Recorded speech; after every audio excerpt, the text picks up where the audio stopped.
आदित्य पढ़ने में थोड़ा एवरेज और लड़कियों के मामले में थोड़ा कच्चा था। उसकी मुलाकात 11th स्टैंडर्ड में खुशी से हुई। खुशी पढ़ने में अच्छी और अपने फ्यूचर के बारे में बहुत सोचने वाली लड़की थी। धीरे धीरे 11th खत्म होते होते वो दोनों अच्छे दोस्त बन गए थे और 12th में आदित्य ने खुशी से अपने प्यार का इजहार कर दिया। लेकिन खुशी ने इनकार करते हुए बड़े प्यार से उसे समझाया कि इससे हम दोनों की जिंदगी खराब हो जाएगी, क्योंकि हम ना ही क्लास में पढ़ाई कर पाएंगे और ना ही घर पर। आदित्य को खुशी की बात थोड़ी बुरी लगी, लेकिन फिर उसे समझ में आ गया कि खुशी सही कह रही है और उसने अपने फ्यूचर और पढ़ाई पर फोकस करना शुरू कर दिया। और अब आदित्य किसी भी लड़की से बात नहीं करता था, यहाँ तक कि खुशी से भी बात नहीं करता था, क्योंकि उसे लगता था कि वो जब भी खुशी से बात करता है तब उसे अच्छा नहीं लगता था, क्योंकि कुछ दिन पहले तक खुशी उसकी क्रश थी और आज वो उसे रिजेक्ट कर चुकी थी।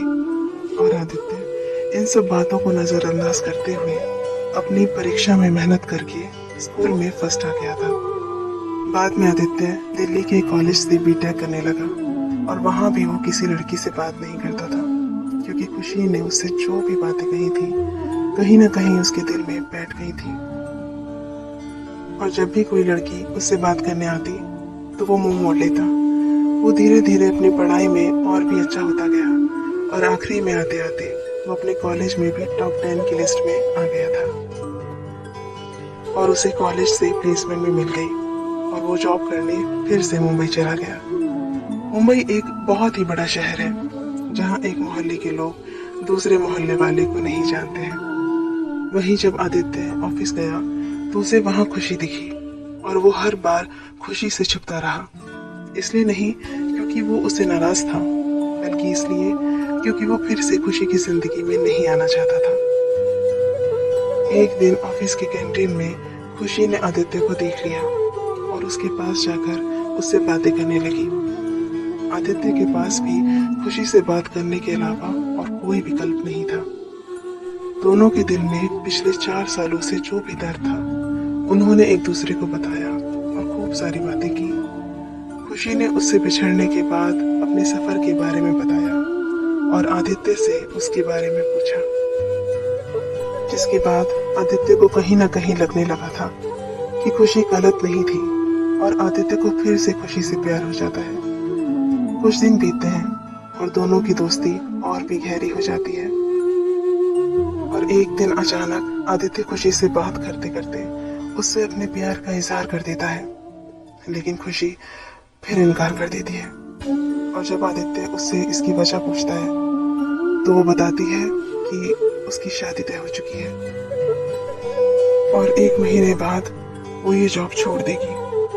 जब ये बात आदित्य को पता चली तो वो एक बार फिर टूट गया, जिसके बाद वो अपने आप को संभाल नहीं पाया और एक चिट्ठी खुशी के लिए छोड़कर चला गया।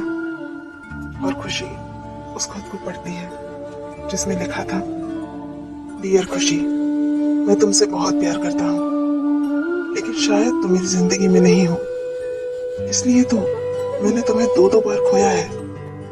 कोई भी इंसान इतना बदनसीब कैसे हो सकता है कि अपने प्यार को 2-2 बार खोए।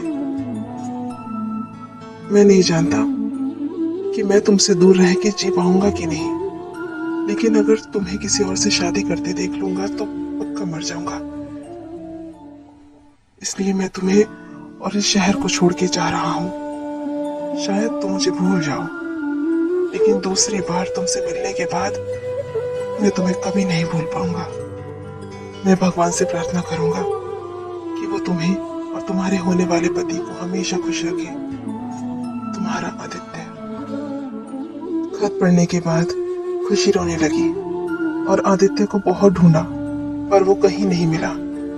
और बाद में खुशी ने अपने परिवार की खुशी के लिए अभिषेक से शादी कर ली।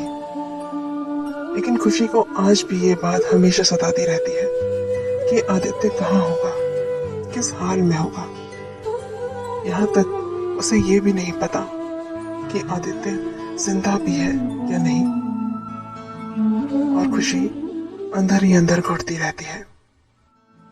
हमें ये तो नहीं पता कि खुशी ने आदित्य को ठुकरा कर सही किया या गलत, लेकिन आदित्य ने यह साबित कर दिया कि वो खुशी से सच्चा प्यार करता था, और इस बात का एहसास शायद अब खुशी को भी हो चुका था, और इसलिए शायद आज तक खुशी अपने आप को माफ नहीं कर पाई है।